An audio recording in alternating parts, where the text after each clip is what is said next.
जो body builder है और एक जो नॉर्मल जनरल फिटनेस के लिए जिम जा रहा है, उन दोनों में बहुत ज़्यादा डिफरेंस है। क्योंकि एक जो जनरल फिटनेस के लिए जा रहा है वो अगर हफ्ते में 2-3 दिन चीट मील करता है तो उसको कोई फ़र्क नहीं पड़ने वाला। बट एक बॉडी बिल्डर को अगर वो हफ्ते में एक बार भी चीट मील कर रहा है तो उसके लिए बहुत ही ज़्यादा वो हार्मफुल होता है। क्योंकि हमारा डाइट वगैरह जो होता है वो बिल्कुल ही अलग होता है और हमें डाइट करते वक्त हम बहुत ज़्यादा चिड़चिड़े भी हो जाते हैं। और डाइट कुछ ऐसी होती है कि बस जिस डाइट पे रख दिया है समझ लो उसको कंटिन्यू मंथ 2 मंथ 3 मंथ खाना ही रहता है जी। कुछ और ऐड नहीं करना होता। बहुत ज़्यादा टफ है, लेकिन अगर जो इस बार एक बार इसमें फील्ड में पड़ गया फिर धीरे धीरे उसको मज़ा आने लगता है। मतलब वो इसकी हैबिट हो जाती है। उसकी हैबिट हो जाती है जी। बट स्टार्टिंग में आपको ऐसा लगेगा कि भाई क्या कर रहा हूँ मैं, मेरे को नहीं करना है। 16 साल और 19 साल 2-3 सालों में इतने सारे अचीवमेंट प्राप्त किए और देखा जाए तो ये उम्र बड़ी कम है। 16 साल बच्चों की खेलने वाली उम्र होती है। आपने बॉडी बिल्डर के बारे में सोचा, ऐसा क्यों सोचा कि मैं 16 साल में बॉडी बिल्डर बन जाऊं? दरअसल मैंने जैसे आपको अभी पहले बताया कि उस टाइम पे मेरे को बिल्कुल नहीं पता था बॉडी बिल्डिंग नाम की गेम होती है। बस ये था कि भाई इंस्टा पे देख लिया, इन्फ्लुएंसर हैं बॉडी बिल्डिंग कर रहे हैं, मतलब बॉडी अच्छी बनाई हुई है, फिजिक देखने में अच्छी लग रही है, कपड़े पहनने जच रहे हैं, तो मैंने भी बस उसी शौक में शुरू कर दिया।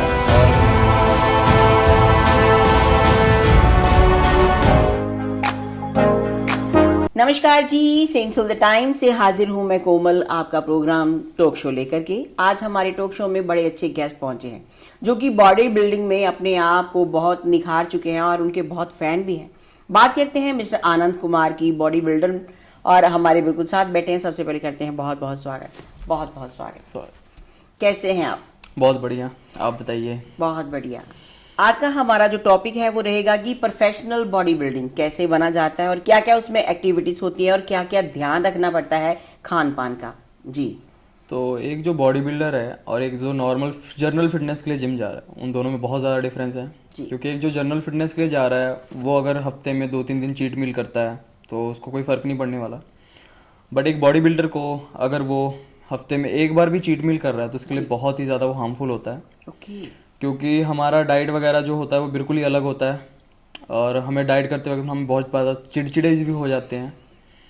और डाइट कुछ ऐसी होती है कि बस जिस डाइट पे रख दिया है समझ लो उसको कंटिन्यू मंथ 2 मंथ 3 मंथ खाना ही रहता है जी। कुछ और ऐड नहीं करना होता। तो देखा जाए तो बहुत ज़्यादा टफ है, लेकिन अगर जो इस बार एक बार इसमें फील्ड में पड़ गया फिर धीरे धीरे उसको मज़ा आने लगता है। मतलब वो इसकी हैबिट हो जाती है। उसकी हैबिट हो जाती है जी। बट स्टार्टिंग में आपको ऐसा लगेगा कि भाई क्या कर रहा हूँ मैं, मेरे को नहीं करना ये जी। टफ लगता है थोड़ा, बट धीरे धीरे ओके हो जाता है। काम कोई भी हो, चाहे वो बॉडी बिल्डिंग का हो चाहे कोई अदर काम हो, उसके लिए मेहनत तो लगती ही है। हर काम में अपना आपको ढालना पड़ता है, परिश्रम करना पड़ता है और फिर जा करके अपना नाम बनता है। तो नाम आनंद कुमार का बाखूबी है। पूछेंगे उनकी एक्टिविटीज़ और उनकी अचीवमेंट। तो मेरी एक्टिविटीज़ ये है कि मैं सिर्फ बॉडी बिल्डिंग करता हूँ, अदर मेरी कोई गेम नहीं है। और इस गेम में मैं पढ़ा था 16 साल की उम्र से, अभी तो मेरी 19 एज हो गई है जी। तो 16-17 उस टाइम पर सिर्फ नॉर्मल जिम जाते थे तो ठीक है, गए आए।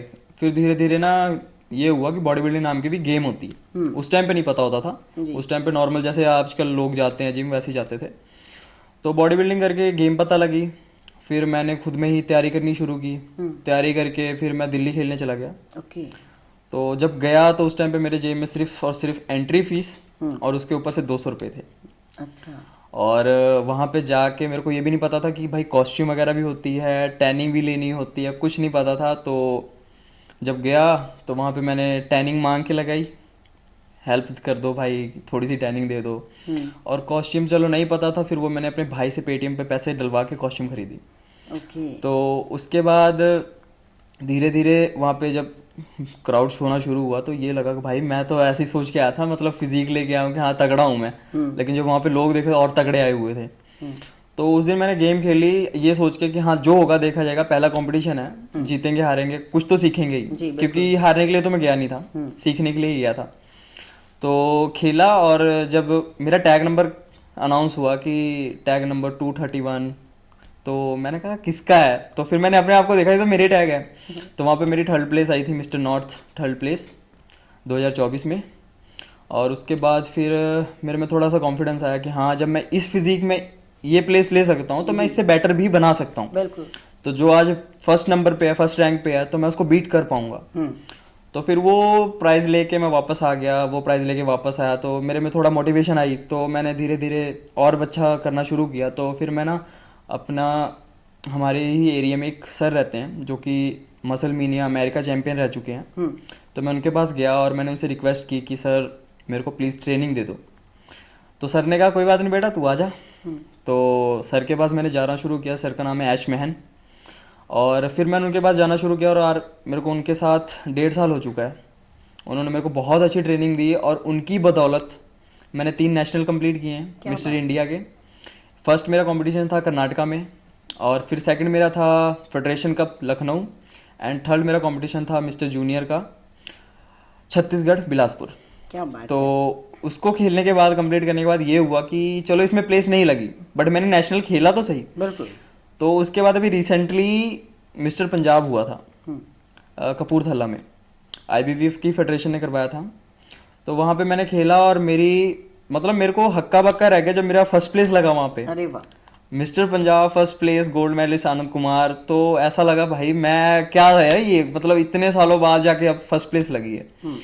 तो काफ़ी ज़्यादा उस टाइम पे खुशी थी। मम्मी को साथ लेके गया था, मम्मी की आंखों में आंसू थे कि हाँ मेरा बेटा यहाँ तक चला गया। पहले कोई सपोर्ट नहीं करता था, बट धीरे धीरे हाँ ठीक है ओके सेट हो गया।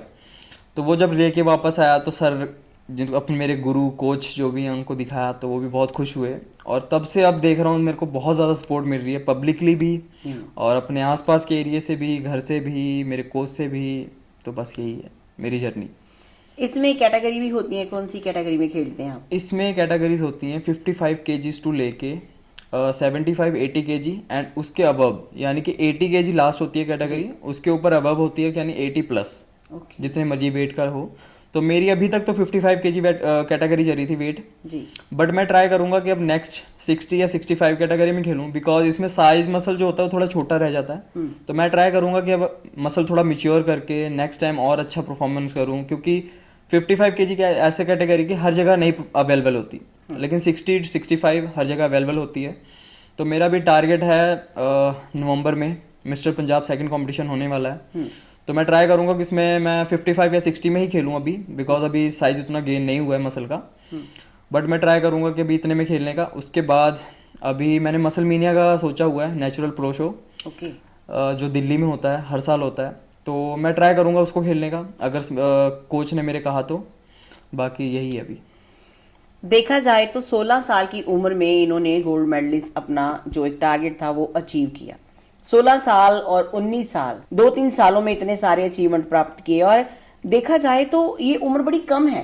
16 साल बच्चों की खेलने वाली उम्र होती है। आपने बॉडी बिल्डर के बारे में सोचा, ऐसा क्यों सोचा कि मैं 16 साल में बॉडी बिल्डर बन जाऊं? दरअसल मैंने जैसे आपको अभी पहले भी बताया कि उस टाइम पे मेरे को बिल्कुल नहीं पता था बॉडी बिल्डिंग नाम की गेम होती है। हाँ। बस ये था कि भाई इंस्टा पे देख लिया, इन्फ्लुएंसर हैं, बॉडी बिल्डिंग कर रहे हैं, बॉडी अच्छी बनाई हुई है, फिजिक देखने में अच्छी लग रही है, कपड़े पहनने जच रहे हैं। तो मैंने भी बस उसी शौक में शुरू कर दिया और धीरे धीरे देखा तो मेरे को ये था कि बाय गॉड जेनेटिक्स बहुत अच्छे थे। थोड़ी सी एक्सरसाइज, थोड़ी सी ही डाइट में मेरी मसल अच्छे से ग्रो कर रही थी। तो धीरे धीरे जब ग्रो होना शुरू हुआ तो मेरे को बॉडी बिल्डिंग के बारे में जब पता लगा तो मैंने बॉडी बिल्डिंग शो खेला।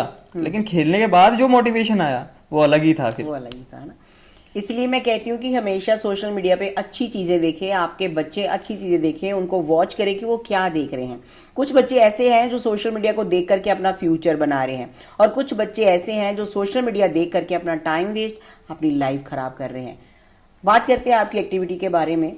खान पान का बहुत ध्यान रहता है, जैसे आपने बोला कि कुछ समय ऐसा होता है कि सब कुछ छोड़ना पड़ता है, तो जो मन है वो चिड़चिड़ा हो जाता है। मन बहुत ज़्यादा चिड़चिड़ा हो जाता है। उस टाइम पे ऐसा होता है अगर कोई आपको गुस्से से कुछ बोल रहा है तो 1-2 बार तो आप सुन लोगे। अगर वो बार बार कह रहा है ना कि ये कर ले वो कर ले, तो आप उसको एक बार पड़ जाओगे उसके ऊपर कि भाई नहीं करना मेरे को, जा कर ले खुद। क्योंकि उस टाइम पे ऐसा होता है कि पानी भी छोड़ा होता है, थोड़ा थोड़ा कम करेगा किया होता है, डिहाइड्रेशन हुई पड़ी होती है, मन चिड़चिड़ा हुआ होता है एक ही खाना बार बार खा के।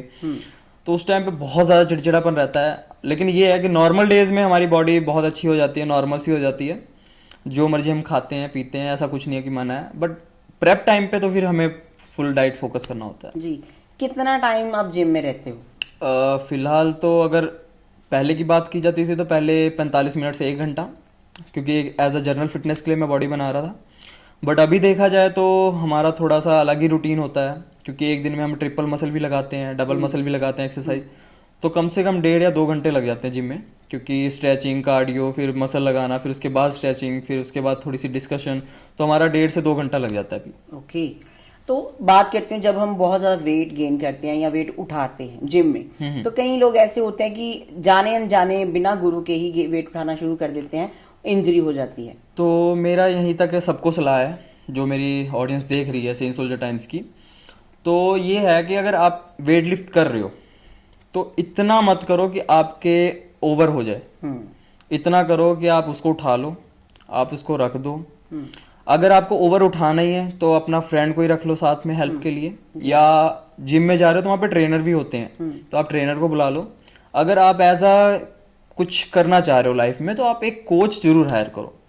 कोच चाहे छोटा हो एज में चाहे बड़ा हो, कोच कोच होता है, क्योंकि कोच एक ऐसी चीज है कि अगर आपने मैंने अगर पुल डाउन लगा रहा हूँ तो अगर मैंने 12 रेप्स निकाल लिए और मैं सोच रहा हूँ अब नहीं लगेंगे, तो वो जो कोच है ना वो आपके 12 रेप के बाद भी 3-4 रेप जो निकलवाएगा उसी से आपकी मसल ग्रोथ होगी। तो एक कोच ये काम करता है, मतलब अपनी बॉडी को पूरी तरह से मारना पड़ता है। पूरी तरह से मारना पड़ता है। हम लोग सोचते हैं कि बस 12 रेप या 13 रेप लग गए, बहुत हो गया, अब नहीं लगेगा। लेकिन जो कोच है वो थोड़ी थोड़ी हेल्प दे के आपको 2-3 और लगवा के वो पुश करता है कि लगा लगा तू कर लेगा। तो जहाँ ना जहाँ 2-3 रैप ही आपको ग्रो करते हैं आगे। ओके, खाना क्या खाते हो, कौन सी डाइट होती है? खाना तो फिलहाल अभी नॉर्मली चल रहा है, जैसे नॉर्मल घर पे खाना हो गया, बस थोड़ा सा एक्स्ट्रा होता है, पनीर वगैरह, चिकन वगैरह और एग वगैरह कैरी करना पड़ता है, बिकॉज अभी मैं जनरल ट्रेनर लगा हूँ जी।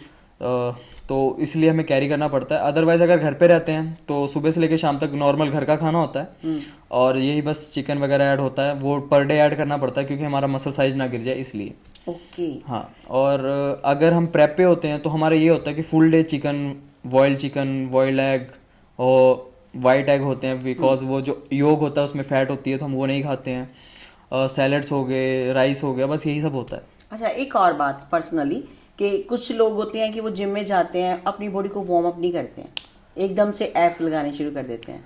तो ये ना देखा जाए तो लोगों का मिथ है कि जाऊंगा और डायरेक्ट एक्सेल लगाना शुरू कर दूंगा, टाइम बचेगा, फटाफट से आ जाऊंगा। तो कहीं ना कहीं उनको ना इंजर्ड होने के ज़्यादा चांस होते हैं, बिकॉज आप गए, या फिर मैं आपको एग्जांपल देता हूँ एक, कि आप कोई काम करने लगे, ठीक है, आपने अपने शरीर से कोई काम करवाना शुरू किया, आप अभी तक सिर्फ रनिंग कर रहे थे, और रनिंग करते करते अचानक अगर आप ब्रेक मारते हो तो आपकी बॉडी झटका खाती है कि ये अचानक क्या हुआ, और आप रनिंग करते करते स्लो रुकोगे तो आपकी बॉडी एक्टिव होगी ना कि हाँ रुकना है मेरे को। तो सेम ऐसी जिम में होता है, आप जाते ही वेट उठाना, लिफ्ट करना शुरू करते हो तो बॉडी को झटका लगता है मेरे साथ हो क्या रहा है, तो कहीं ना कहीं इंजर्ड हो जाता है मसल, हड्डी क्रैक हो जाती है, कुछ भी हो जाता है। तो आप जिम जाने से पहले या फिर जिम जाके थोड़ी सी ट्रेडमिल रनिंग करो, थोड़ी स्ट्रेचिंग करो, बॉडी को एक्टिव करो कि हाँ मैंने ये काम करना है जी। बॉडी को थोड़ा वार्म करो, गर्म करो, उसके बाद आप एक्सेल लगाओगे तो आप देखोगे आपका पंप भी अच्छा आएगा और आपको इंजर्ड फ्री रहेंगे आप। ओके, एक और बात, आजकल के लड़के जो जॉब नहीं करते हैं, घर पे ही जिम करते हैं, ये नहीं है कि वो डेली चिकन खा पाए, उनके लिए घर के लिए कोई ऐसी रेसिपी कि जो बिना चिकन से वो अपनी बॉडी हाई कर ले? तो एक और चीज़ है कि जिम जाने के से ये होता है कि हमें प्रोटीन हाई लेना होता है। तो प्रोटीन हाई तो भाई चिकन में होता है, एग में होता है। तो जो मैं कहूँगा कि चिकन रोज़ नहीं खा पा रहे हैं, हफ्ते में 1 दिन खा रहे हैं, 2 दिन खा रहे हैं, तो ऐसा कर सकते हैं कि सोया चंक्स तो अवेलेबल होती है हर एक घर में। सोया चंक्स थोड़ा सा बॉईल किया, उसके बाद उसमें नमक मसाला डाला, उसको थोड़ा सा तड़का लगाया, उसको खा लिया। उसमें क्योंकि हाई प्रोटीन होता है, पर वो भी पर डे मत खाना, बिकॉज उससे कहीं ना कहीं आपके शरीर को थोड़ा सा नुकसान पहुंचता है। तो पर डे नहीं खाना चाहिए, बट ये है कि आपको उसको हफ्ते में अगर 4 दिन भी खा रहे हो तो आपका प्रोटीन इंटेक पर डे पूरा हो रहा है। ओके। आप 2 दिन चिकन रख लो, 4 दिन सोया चंक्स रख लो तो भी बेटर है। और अदरवाइज फल फ्रूट्स हो गए, ये तो आप खाते होंगे क्योंकि जिम जा रहे हैं तो खाना तो पड़ेगा जी। जैसे ये मतलब थोड़ा बारिश वाला मौसम चल रहा है, तो इसमें अपनी बॉडी को प्रॉपर सेट रखने के लिए क्या क्या करना चाहिए? बारिश वाला मौसम चल रहा है, इसमें ये होता है कि आपको ना पसीना भी आएगा, चिपचिपापन भी रहेगा। तो इसमें आपको जहां तक हो सके, जितना हो सके आपको कार्डियो वगैरह करना चाहिए। गंदा पसीना जितना हो सके उतना निकालना चाहिए, क्योंकि ये एक ऐसा मौसम है, इसके बाद सर्दियां शुरू हो जाएंगी जी। तो अगर आपने वही स्टोर रखा, अपना ब्लड साफ नहीं किया, तो ये होगा कि आप सर्दियाँ जब शुरू होंगी ना तो आपको जुकाम खांसी ये वो लगना शुरू हो जाएगा। ओके। अगर अभी ब्लड साफ रहेगा तो इम्यूनिटी आपकी बनी रहेगी, तो आप आगे जो सर्दियाँ आएंगी उसमें आप बीमार कम पड़ेंगे। ओके, मतलब ये कि जो कोई बॉडी बिल्डर होता है उसको आधी नॉलेज तो हो ही जाती है कि बॉडी को कैसे सेट रखना हाँ, है, ये तो है, मेंटेनेंस कैसे बनानी है बॉडी की। क्योंकि हमें ये होता है कि हमें अपनी बॉडी से ही इनकम लानी है, अपनी बॉडी को ही, जैसे कि आप कह लो कि अगर आप किसी सेटअप को लगाते हो, आप कोई जॉब कर रहे हो या फिर आप कोई भी सेटअप लगा रहे हो, तो आप उसका ख्याल रखोगे, आप उसके बारे में नॉलेज लोगे, क्योंकि आपको उससे इनकम होनी है। तो सेम हमारा यही है, हमें हमारी बॉडी से इनकम आनी है, तो हम अपनी बॉडी का जितना हो सके उतना ख्याल रखते हैं क्या कि बात कुछ भी ना हो, ये हो वो हो जाएगा, ऐसे हो जाएगा वैसे हो जाएगा, तो सब कुछ लिमिट में ही करना पड़ता है। तो ये इतनी छोटी उम्र में इतना ज्यादा तजुर्बा, ये बहुत बड़ी बात है, कह सकते हैं। क्योंकि आने वाले जनरेशन के लिए आप इंस्पिरेशन हो। कोई आपको देखेगा, आपकी वीडियोस देखेगा। जो आपका पेज है उसका नाम क्या है? मेरे इंस्टाग्राम पेज का नाम है iAnand_09_ और मेरा फेसबुक पे है आनंद कुमार यादव। एंड मेरा यूट्यूब चैनल है, बट मैं उस पर इतना एक्टिव नहीं हूँ, बट उसका इंस्टाग्राम यूट्यूब हैंडल है iAnand_09। हाँ, एक आपका पेट नेम है, वो मैंने पढ़ा था। मेरा पेट नेम है आनंद कुमार 55 kg। हाँ, 55 kg, वो क्यों? बस वही है, जब नेशनल खेलने गया था तो जो हमारे पंजाब टीम के मेन हेड थे, उनको मेरा नाम पता भी नहीं ऐसा था पर्सनली, तो उन्होंने जब मेरे को कॉल की तो मैंने कहा सर हाँ ये मेरा नाम है आनंद कुमार। तो उस टाइम पे उनको, मैं नवा था उनके लिए, तो उनको नाम सेव करना ना थोड़ा उटपटांग सा लग रहा था, आनंद कुमार सेव करूंगे तो कितने ही होंगे। हाँ। तो उन्होंने आनंद कुमार 55 kg रख दिया। अच्छा, आईडी बना दी। तो आनंद कुमार 55 kg रखने के बाद ये हुआ कि जितने भी हमारे ग्रुप में मेंबर थे ना, सबने 55 kg लगा दिया और ट्रू कॉलर पे वही शो करने लगा। ओके। तो अननोन पर्सन भी अगर कॉल कर रहा था उस टाइम पे तो कह रहा था भाई आनंद कुमार 55 kg। तो उसी टाइम से बस ऐसे हो गया, तो फिर वो पॉपुलर ही हो गया आनंद कुमार 55 kg। मतलब कई बार ऐसा होता है ना कि आपके गुरु आपको कोई अच्छी चीज दे देते हैं ना, तो वो जो माथे पे लिखा होता है वो आगे आ जाता है ना। और एक बात और कि कभी भी लकीरों पे नहीं जाना चाहिए, मेहनत करनी पड़ती है। लक बाई चांस किसी का होता है। देखो, मैंने जहाँ तक अभी तक चीज़ सीखी है, मैं अभी सक्सेस नहीं हूँ प्रॉपर, और कई इस उम्र में सक्सेस भी हो चुके हैं।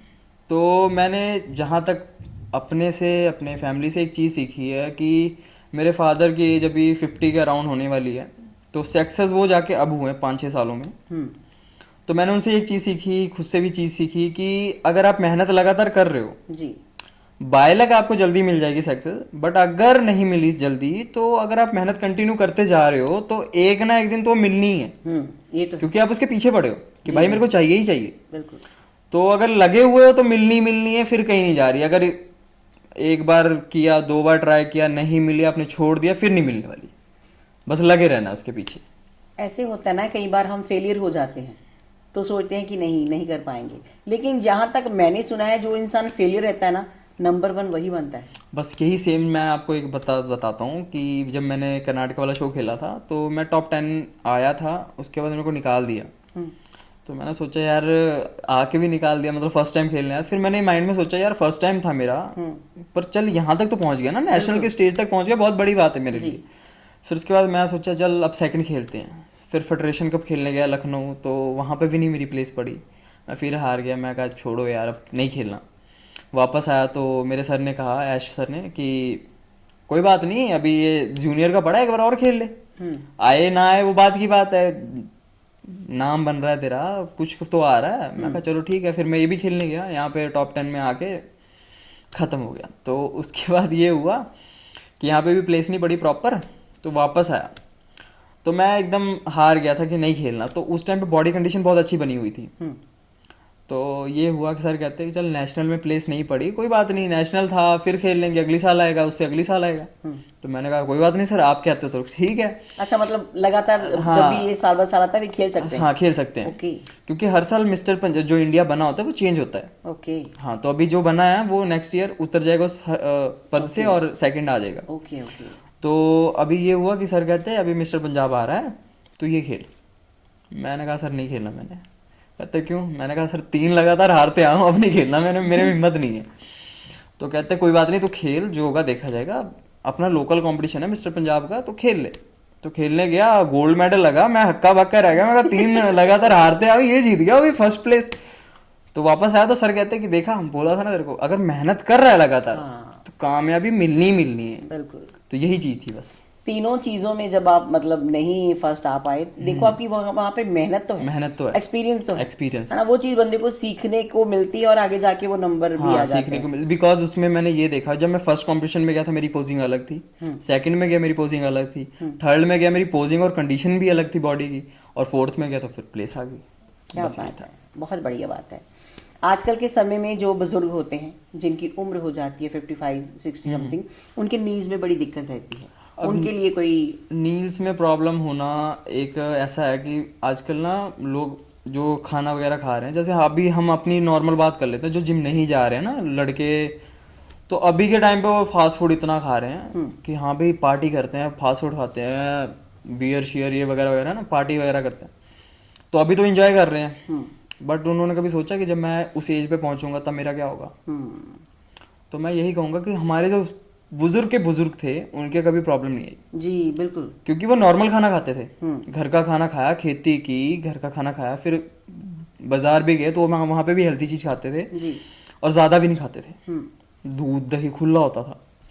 आजकल किसी को दूध पीने को कह दो ना तो मम्मी मेरे को नहीं अच्छा लगता, पापा मेरे को नहीं अच्छा लगता, मैंने नहीं पीना। दही खाने को कह दो खट्टी लगती है, तो उनको ये नहीं पता उसमें कैल्शियम कितना ज़्यादा होता है। अब आप 100-200 ग्राम पनीर खाते हो ना तो उसमें आपको कम से कम 500-600 ग्राम कैल्शियम मिलता है, और कैल्शियम हड्डियों के लिए काफ़ी अच्छा है, ज़्यादा बेटर। तो यही मेरा कहना है कि अगर नील्स में पेन है, कहीं भी हड्डी के जॉइंट्स में पेन है, तो वो आपका जो पिछला बैकग्राउंड था आप वो भुगत रहे हो। सही बात। अगर अभी आपने सुधार लिया तो आपकी जो आगे आने वाली चीज़ है, मतलब आपकी एज है, वो सुधर जाएगी। उस टाइम पे आपको नहीं होगा। अब मैं ही हूँ, अब मैं अपनी लाइन में देख रहा हूँ कि मेरी लाइन में जो बॉडी बिल्डिंग है वो एज 16 से लेके एज 55 तक है। अब 40-50 ईयर्स के जो पीपल आते हैं ना बॉडी बिल्डिंग करने में, उनको देख के एक बार सोचता हूँ ये तो 26-27 साल के लग रहे हैं। अरे वाह, बहुत तगड़े होते हैं, एब्स मसल, मतलब सोच के हैरान होता है बंदा। तो मैं ये सोचता हूँ कि जब ये इतने तगड़े हैं तो इन्होंने ऐसा क्या किया कि ये तगड़े हैं। हमारे बुजुर्ग क्यों नहीं तगड़े? क्योंकि उन्होंने वो सब किया जो इन्होंने नहीं किया। इन्होंने शुरू से ही डाइट फॉलो की है, शुरू से ही वैसी की आदत डाल ली है, हैबिट बना ली है, शरीर को वैसा कर दिया, तो इनको दिक्कत नहीं आ रही। तो यही कहूँगा कि अब जो हमारी आने वाली जनरेशन है वो अच्छा खाना खाए, बिल्कुल अच्छा पिए और ज़्यादा नखरे ना करे दूध दही से, तो आप आने वाले जो टाइम है आपको वो ज़्यादा बेटर जाएगा। वही ना कि अपने खान पान पर ध्यान रखें, अपनी सेहत का ध्यान रखें, ये आपके लिए बहुत अच्छी बात है। और अगर कहीं से कुछ सीखने के लिए मिले तो वो सीख लें, क्योंकि आजकल के समय में गुरु बहुत कम हैं सिखाने वाले। वैसे तो गुरु बहुत हैं, लेकिन अगर आपको कोई अच्छी चीज़ सिखा रहा है तो उनसे सीखनी ज़रूर चाहिए। समय इजाज़त नहीं देता, लेकिन फिर भी जाते जाते कोई एक टिप ज़रूर लेना चाहेंगे। लाइक आजकल के समय में लड़कियां कहती हैं कि मुझे डाइट करनी है, मैंने ये नहीं खाना, मैंने वो नहीं खाना। वो डाइट का उन पे असर गलत पड़ेगा या सही? अभी ये छोटी सी टिप्स देता हूँ कि अगर कोई भी, लाइक गर्ल्स ही नहीं, अगर बॉयज भी अगर डाइट फॉलो कर लेते हैं ना, तो डाइट आपको 3 महीने में यहाँ से यहाँ ले आएगी। अच्छा। अगर आप एक हैवी हो तो उसमें चलो ज़्यादा टाइम लग जाएगा। अगर आप नॉर्मल फैटी बंदे हो तो 3 या 4 महीने में आपको डाइट उस फैट से कम ले आएगी। बिकॉज डाइट एक ऐसी चीज़ है ना कि अगर लेनी शुरू कर दो तो आपकी लाइफ चेंज हो जाएगी, फिर आपको ना फास्ट फूड की तरफ ध्यान ही नहीं जाएगा। ओके, चलो जल्दी जल्दी आप ये बता दीजिए कि सुबह से लेके शाम तक क्या खाना चाहिए जो बॉडी आपकी फिट रहे, आपको ज़्यादा भूख भी ना लगे और आपको मतलब वो जो क्या कहते हैं एनर्जीफुल रहे। तो एनर्जीफुल रहने के लिए तो देखो आपको ना अच्छा खाना खाना पड़ेगा। और सुबह से शाम तक की मैं अपनी रूटीन बता देता हूँ। तो मेरी रूटीन तो चलो सब लोग नहीं फॉलो कर पाएंगे, बट जो कर पाए ठीक है। तो सुबह उठते ही मैं ना 1 गिलास पानी लेता हूँ, थोड़ा सा वार्म होता है, उसमें एक हनी होता है स्कूप, और उसमें होता है लेमन जी। उसको पीने के बाद आधे घंटे बाद फिर मैं 2 ब्रेड, उसमें 2 बनानास होते हैं मेरे, वो खाता हूँ। उसके बाद 4 एग होते हैं वाइट्स, वो खाने के बाद मैं चल जाता हूँ जिम। जिम से आने के बाद मैं खाता हूँ फिर 1 स्कूप वे प्रोटीन, और उसके बाद होते अपने 2 पोटैटोस आलू, वो खाने के बाद मेरी भी हो जाती है मील कंप्लीट। ओके, ठीक है। उसके बाद मेरा ये होता है कि मेरे को छोटे छोटे टिफ़िन पैक करने होते हैं, बिकॉज मेरे को जॉब पे जाना होता है ट्रेनर की।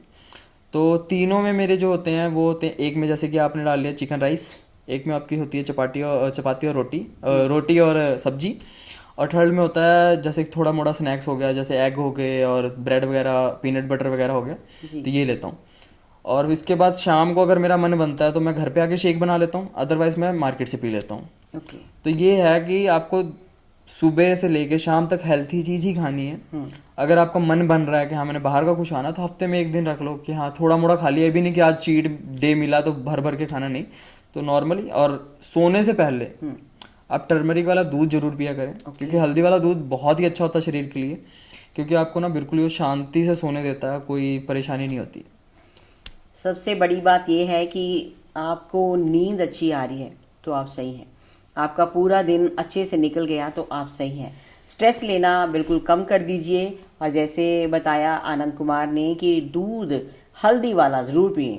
बड़ी बात कि दूध ज़रूर पिएं। सो दूध ज़रूर पीना चाहिए, क्योंकि ये हमारी सेहत के लिए अच्छा होता है, कैल्शियम बहुत होता है, और हमारी सेहत के लिए हमेशा आगे जा कर के जब हम बूढ़े हो जाते हैं तब भी हमें हेल्प करता है। आनंद जी, एक और बात, मैं अपनी बात करती हूँ। ओके। मुझे ये होता है कि आज मैंने कोई स्पेशली पार्टी पे जाना है, तो मुझे जो ड्रेस है वो बड़ी अच्छी वाली वेयर करनी है, तो मैं सुबह से लेकर के शाम तक रोटी नहीं खाती हूँ, क्योंकि दूसरे दिन मेरे को फिट दिखना होता है। ओके। एक दिन के लिए हम जब चीट मील कर लेते हैं तो वो ज्यादा भर जाता है, वो तो नहीं खाते हैं तो टमी खाली खाली भी रहता है। तो कुछ ऐसे होते हैं कि जो मतलब अपने आप को फिट करने के लिए प्रॉपर रोटी छोड़ देते हैं, ये सही है? नहीं, ये बिल्कुल गलत है। बिकॉज ये गलत इसलिए है क्योंकि आपने जब रोटी छोड़ी तो आपके कार्ब्स या कैलोरीज मिलना आपको बंद हो गया आपके शरीर को। तो आपका शरीर बिल्कुल ही कंफ्यूज हो जाएगा, मेरे साथ हो क्या रहा है। अभी तक मेरे को प्रॉपरली रोटी खाना मिल रहा था, अभी हो क्या रहा है, मतलब मेरा शरीर ना फिर एज अ डिप्रेस्ड हो जाएगा। तो ये बहुत लोगों ने फेस किया होगा, जब वो रोटी छोड़ते होंगे ना तो उनकी एनर्जी फील नहीं होती होगी। हाँ, एनर्जी नहीं रहती है, पूरे दिन ऐसे सुस्ती से पड़े रहे, लेजी से, फिर अगले दिन भी लेजी से गए, जब खाना खाया तो उसके बाद थोड़ा एक्टिव होते हैं। तो देखो, अगर आपको डाइट करनी है, आपको रोटी छोड़नी है, तो पूरे दिन में ना 3 रोटियां ऐड कर लो। मॉर्निंग, दोपहर, इवनिंग। यानी कि उसमें आपका फैट नहीं आ रहा कहीं। एक चपाती। हाँ, एक चपाती। उससे ये रहेगा आपकी बॉडी ना स्टोर भी करती रहेगी, आपको प्रोवाइड भी करती रहेगी, आपका फैट भी नहीं बढ़ेगा। आपकी डाइट भी होगी, आपकी एनर्जी भी बनी रही, बस यही है। अच्छा, यानी कि ये है लड़कियों, बात सुन लो बड़े ध्यान से, चपाती नहीं छोड़नी है। सुबह से लेकर के शाम तक आप जितनी भी चपातियां खाते हैं उसका यानी कि रुपए में से 54 वाला हिस्सा ले लो। हाँ, रुपए में से 54 वाला हिस्सा ले लो। मतलब थोड़ी थोड़ी जरूर खाओ, चलो हाफ कर लो, नहीं फुल। मैं ये नहीं कहता कि सिर्फ रोटी ही खाओ। अगर आपके रोटी नहीं सूट कर रही, थोड़े से राइस खा लो, थोड़े से फ्रूट्स खा लो, पर दिन में खाते जरूर रहो। ये नहीं कि गैप दे दिया कि सुबह से लेकर शाम तक उपवास ही कर लिया, ऐसा नहीं है। थोड़ा थोड़ा खाओ। जो लोग कहते हैं ना कि मैं डाइट पे हूँ, मैं रोटी नहीं खाऊंगा, मैं चावल नहीं खाऊंगा, मैं सिर्फ सैलड्स खाऊंगा, तो उसको कहीं ना कहीं एनर्जी फील नहीं होगी इतनी। अच्छा, ऐसी बातों से एक बात और मेरे मन में आ गई, जो इंटरमिटेंट फास्टिंग करते हैं वो क्या है? मतलब जो फास्ट करते हैं, बोलते हैं 12 घंटे खाना है, 12 घंटे नहीं खाना है। तो देखो, वो अभी मिथ बन चुका है, कई उसके ट्रेनर आ चुके हैं, कई यूट्यूब पे आ चुके हैं, बता देते हैं भाई, लोग करने लग जाते हैं। बट मेरी तरफ से ऐसा कुछ नहीं है। अगर आप नॉर्मली खाना खा रहे हो, सुबह के टाइम सैलड्स कर रहे हो, दोपहर के टाइम भरपेट रोटी कर रहे हो जितनी आप खा सको, और रात को भी सैलड्स कर रहे हो, तो आपका वेट बहुत ईजिली गिरना शुरू होता है। क्योंकि मैंने ऐसे एक क्लाइंट को बहुत अच्छे से वेट गिरवाया। उसको मैंने क्या किया था, सुबह सैलड्स खिलाता था उसको, दोपहर को कहता था जितनी रोटी खा सकता है खा ले। क्योंकि मेरे को पता है उसने पूरे दिन चलना है, तो जितनी भी खाएगा ना डाइजेस्ट हो जाएगी। और रात को सैलड्स, क्योंकि रात को सोना होता है, और रात को ज्यादा हैवी खाएगा तो डाइजेस्ट नहीं होगा। तो मॉर्निंग सैलड्स, फिर वर्कआउट, फिर हैवी रोटी, फिर सैलड्स, बस। इसका मतलब ये है कि सुबह खाओ सैनिक की तरह, दोपहर को खाओ राजा की तरह, और शाम को सोते वक्त खाओ बिल्कुल एक गरीब इंसान की तरह, आधा फुल्का, है ना। तो तब आपकी बॉडी बिल्कुल सही रहेगी। तो आप बने रहिए सेंट्स ऑफ द टाइम्स में, अगली बार कुछ और लेके आएंगे, नए नए टिप्स आपके लिए। सेंट्स ऑफ द टाइम्स से फेसबुक, यूट्यूब, इंस्टाग्राम पर आपके अपने शो टॉक शो।